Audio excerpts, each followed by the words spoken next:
တနင်္သာရီတိုင်းကော့တောင်းခရိုင်ခမောက်ကြီးမြို့နယ်မှာဆက်ကြေးကောက်ပြီးပြန်လာတဲ့မာရန်တိုက်နယ်ရဲစခန်းကရဲစခန်းမှုရဲအုပ်မင်းအောင်စုနဲ့ရဲ9ဦးအဖွဲ့ကိုကြားဖြတ်တိုက်ခိုက်ခဲ့ရကရဲစခန်းမှုအပါအဝင်3ဦးသေဆုံးခဲ့ပြီးလက်နက်ခဲယမ်းများသိမ်းဆည်းရမိခဲ့တယ်လို့ကော့တောင်းမြို့နယ်ပြည်သူ့ကာကွယ်ရေးတပ်ဖွဲ့ကထုတ်ပြန်ပါတယ်ခမောက်ကြီးမြို့နယ်အေးချမ်းသာကြီးရွာကိုဆက်ကြေးကောက်ပြီးပြန်လာတဲ့မာရန်တိုက်နယ်ရဲစခန်းမှစခန်းမှုရဲအုပ်မင်းအောင်စုပါ9ဦးကိုဖောက်တော့ကြီးရွာအနီးမှာပြည်သူ့ကာကွယ်ရေးတပ်ဖွဲ့ဝင်များကကြားပြတိုက်ခိုက်ခဲ့ရကရဲစခန်းမှု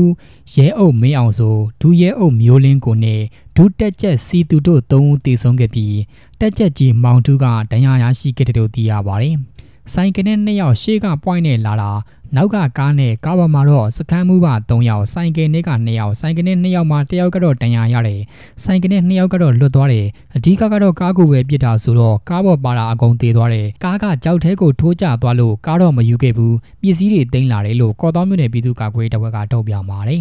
ဒါအပြင်တေဆုံးသူများကင်ဆောင်အသုံးပြုတဲ့40မမတလက်ဘုံသီး10လုံး AK အမျိုးအစားတနက်2လက် AK ကြီးပေါင်း5ခုကြီးစံ94တောင်6မမပစ္စတိုတနက်1လက်ကြီးစံအတောင်50ချောင်းလုံးပြူတနက်1လက် .38 မျိုးစားတနက်1လက်လက်ပစ်ပုံ3လုံးလက်ကင်ပုံ4လုံးပတ်စံ2000ခွဲကျပ်တို့ကိုတင်စီရမိခဲ့ပါတယ်အဆိုပါတိုက်ခိုက်မှုကိုကော့တောင်းမြို့နယ်ပြည်သူ့ကာကွယ်ရေးတပ်ဖွဲ့ပကဖရဲဘော်များကလှုံ့ဆော်ခဲ့ခြင်းဖြစ်ပြီးပြည်သူ့ကာကွယ်ရေးတပ်ဖွဲ့များအထိကမရှိဘဲဆုတ်ခွာနိုင်ခဲ့တယ်လို့သိရပါတယ်မကွေးတိုင်းမြိုင်မြို့နယ်စက်မှုနှစ်ကထွက်လာတဲ့အကြမ်းဖက်စစ်သားများကိုတိုက်ခိုက်မှုစစ်တပ်ဘက်က2ဦးသေဆုံးပြီးတနက်တလက်နဲ့ခရမ်းများသိမ်းဆည်းရမိကြောင်းမြိုင်ပကထုတ်ပြန်ပါတယ်။အေဗီလန်9ရက်နေ့မနက်9:15မိနစ်အချိန်မြိုင်မြို့နယ်စက်မှုနှစ်မှာတက်ဆွဲနေတဲ့အကြမ်းဖက်စစ်သားစစ်ကောင်စီတပ်သား10ဦးခန့်ဟာရိတ်ခါရှာဖွေရန်ထွက်လာစဉ်ပြည်သူ့ကာကွယ်ရေးတပ်ဖွဲ့တွေကပြစ်ခတ်တိုက်ခိုက်ခဲ့ရာကစစ်သား2ဦးသေဆုံးခဲ့ပြီး MA3 အမျိုးအစားတနက်တလက်လက်ပစ်ဘုံတစ်လုံးနဲ့အခြားခရမ်းများသိမ်းဆည်းရမိခဲ့ပါတယ်။အဆိုပါတိုက်ခိုက်မှုကိုမြိုင်ပကဒါမင်းကြီးတပ်ဖွဲ့မြိုင်ညညရေးတပ်ပေါင်းစုဝန်ပလီပြောက်ကြားတပ်ဖွဲ့ကိုမုတ်ဆိုကိုစတီးနဲ့ကိုကင်းတပ်ဖွဲ့တို့ကပူးပေါင်းပြီးလှုပ်ဆောင်ခဲ့တာဖြစ်ပါတယ်။ဒါအပြင်ပဲခူးတိုင်းဝါမြို့နယ်နဲ့ရွှေကျင်မြို့နယ်တို့မှာအကြမ်းဖက်စစ်ကောင်စီတပ်သားများကိုစနိုက်ပါဖြင့်ပစ်ခတ်တိုက်ခိုက်ခဲ့ရာကစစ်သား2ဦးသေဆုံးခဲ့ပြီး2ဦးထိခိုက်ဒဏ်ရာရရှိခဲ့တယ်လို့တောင်ညိုစစ်ကြောင်းကထုတ်ပြန်ပါတယ်။ AB 9ရက်နေ့မနက်9:25မိနစ်အချိန်ဝါမြို့နယ်လက်ပံရွာရှိအကြမ်းဖက်စစ်ကောင်စီရဲ့တပ်သားများကိုတော်လိုင်းတပ်ဖွဲ့တွေကစနိုက်ပါဖြင့်တွားရောက်ပစ်ခတ်ခဲ့ရာက2ဦးထိမှန်ခဲ့ကြောင်းသိရပါတယ်။ဒါအပြင်ည7:00နာရီအချိန်ရွှေကျင်မြို့နယ်အခြေဆိုင်ခမရ998တရင်ကကင်းမုံဝေးရန်ထွက်လာစဉ်မှာအကြမ်းဖက်စစ်ကောင်စီနဲ့ထိတွေ့တိုက်ပွဲဖြစ်ပွားခဲ့ပြီးစစ်ကောင်စီတပ်သားများဘက်ကထိခိုက်ဒေဆုံးမှုရှိတယ်လို့လည်းသိရပါတယ်။ထို့သူ AB 9ရက်နေ့မနက်7:00နာရီအချိန်ကျင်းမြို့နယ်ခမရ998တရင်ကရေကဲဆင်းလာတဲ့ဂျမတ်စစ်ကောင်စီတပ်သားများကိုစနိုက်ပါဖြင့်ပစ်ခတ်ခဲ့ရာက2ဦးထိမှန်ဒေဆုံးခဲ့ကြောင်းလည်းသိရပါတယ်။အဆိုပါတိုက်ခိုက်မှုများကိုတောင်ညိုစစ်ကြောင်းဝေါ်မြို့နယ်ပြည်သူ့ကာကွယ်ပကဖနဲ့အင်းတော်မြို့နယ်ပကဖတို့ကပူးပေါင်းပြီးလှုံ့ဆော်ခဲ့တာလို့ထုတ်ပြန်ထားပါတယ်။ပဲခူးတိုင်းအုပ်ပုံမြို့နယ်မှာလူငယ်များကိုပေါ်တာဆွဲပန်းစီရမှာဦးဆောင်ပါဝင်နေတဲ့ပြူစောတင်2ဦးကိုပြေခတ်တိုက်ခိုက်ခဲ့ရာက2ဦးသေဆုံးခဲ့ကြောင်းတာယာဝတီခရိုင်တရင်3800တက်ခွဲ9ကျိုးပင်ကောက်ဟီရိုပျောက်ကြားတပ်ဖွဲ့ကထုတ်ပြန်ပါတယ်။ AB 10ရက်နေ့ည8:30မိနစ်ခန့်မှာအုပ်ပုံမြို့နယ်ကျိုးပင်ဝိုင်းကျွော်မှာနေတဲ့ပြူစောတီဖို့ပြူနဲ့ရန်နိုင်စိုးတို့ရက်တောက်ပြီးနေတို့ပြန်လာစဉ်မှာတာယာဝတီခရိုင်တရင်3800တက်ခွဲ9ကျိုးပင်ကောက်ဟီရိုပျောက်ကြားတပ်ဖွဲ့မှာရဲဘော်များကပြေခတ်ခဲ့ရာက2ဦးလုံးနေမှာပဲပေါ်ချပြီးသေဆုံးသွားပါတယ်။တနက်နဲ့ဘုံသီးများပါလာတယ်လို့သတင်းရရှိထားတော့လေရှာဖွေမှုပြုလုပ်စဉ်မှာသိမ်းဆည်းရမိခဲ့ခြင်းမရှိကြောင်း၎င်းပြူစောတင်2ဦးကစစ်မှုတန်းစီခိုင်းရန်လူငယ်များကိုပေါ်တာဆွဲပန်းစီရန်၌ဦးဆောင်သူများဖြစ်ခဲ့ပြီးပြည်သူများအပေါ်ဆက်ကြီးကောက်တောင်းခံခြင်း PDF တပ်များ၏လှုပ်ရှားမှုသတင်းများကိုစုံစမ်းကစစ်ကောင်စီထံသို့ပေးပို့နေခြင်းရရွာထဲရှိလူငယ်များရှိတဲ့နေအိမ်များကိုငွေကြေးကောက်ခံရန်အုပ်ဖို့ရဲစခန်းသို့တွားရောက်တိုက်တွန်းနေကြသူများဖြစ်တာကြောင့်တိုက်ခိုက်ခဲ့ခြင်းဖြစ်ကြောင်းတာယာဝတီခရိုင်တရင်3800တက်ခွဲ9ကထုတ်ပြန်ပါတယ်ငလင်တန်းတဲ့နေရာတွေကိုမရောက်နိုင်လာကြည့်မှာဖြစ်လို့အောင်ပန်တောင်ကြီးနဲ့ဟိုပုံးမြို့တွေမှာလုံခြုံရေးအလွန်တင်းကျပ်ထားတယ်လို့သိရပါတယ်။ရှမ်းပြည်နယ်အတွင်းအောင်ပန်တောင်ကြီးနဲ့ဟိုပုံးမှာရှိတဲ့ငလင်တန်းတင်ခဲ့တဲ့နေရာတွေကိုမရောက်နိုင်လာကြည့်ဖို့အတွက်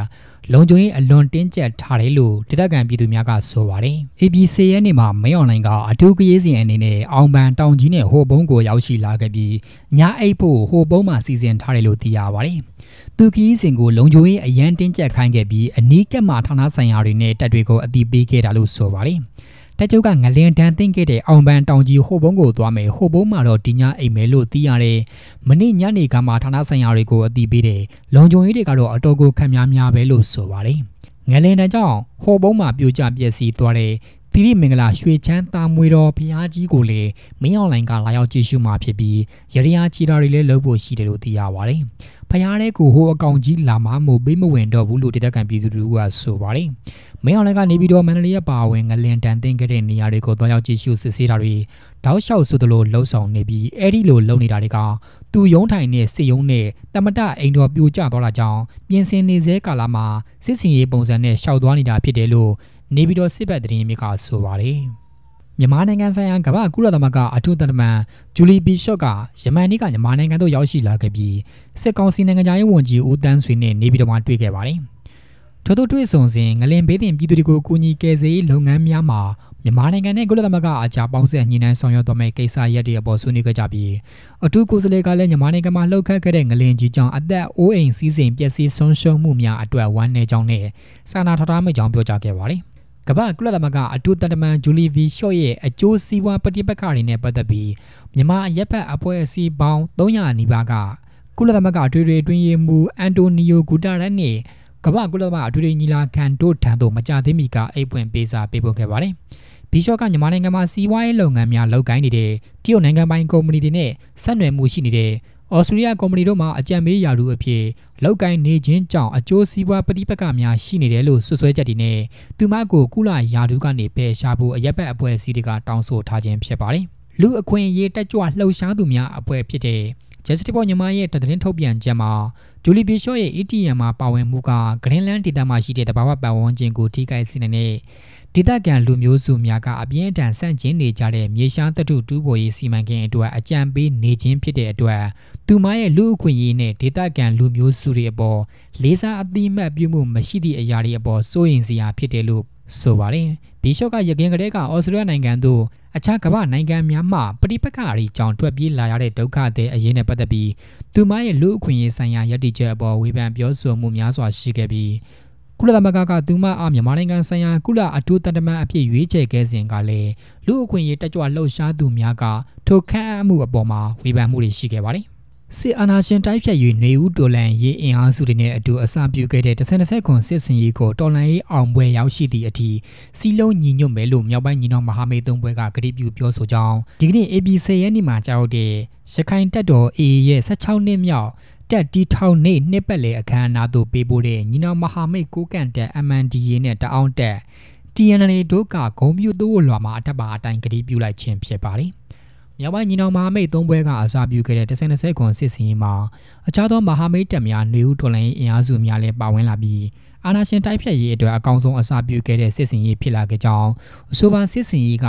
တော်လှန်ရေးပြည်သူများအားလုံးရဲ့ထောက်ခံမှုနဲ့အတူတော်လှန်ရေးပန်းနိုင်ကိုအရောက်လှမ်းနိုင်မဲ့ခြေလှမ်းများဖြစ်ကြောင်းညီနောင်မဟာမိတ်သုံးဘွဲကအခက်အခဲဖိအားပေါင်းစုံကိုနီလန်းမျိုးစုံဖြင့်စုစည်းညီညွတ်စွာ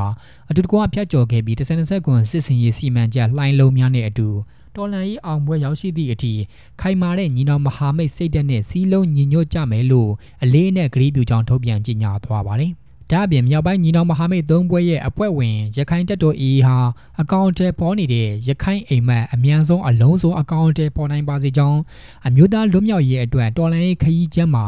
ရခိုင်အိမ်မက်ကိုအကောင့်အထည်ပေါ်ရန်မရက်မနာကြိုးပမ်းနေကြတဲ့ရခိုင်သူရဲကောင်းများကိုလေးစားဂုဏ်ယူကြောင်းရခိုင်တို့ရဲ့နိုင်ငံရေးရည်မှန်းချက်ကရခိုင်ပြည်သူများရဲ့လက်ထဲသို့မကြာမီအချိန်မှာမုတ်ချမသွေရောက်ရှိတော့မယ်ဖြစ်ကြောင်းသို့လွာမှာပြောဆိုထားပါတယ်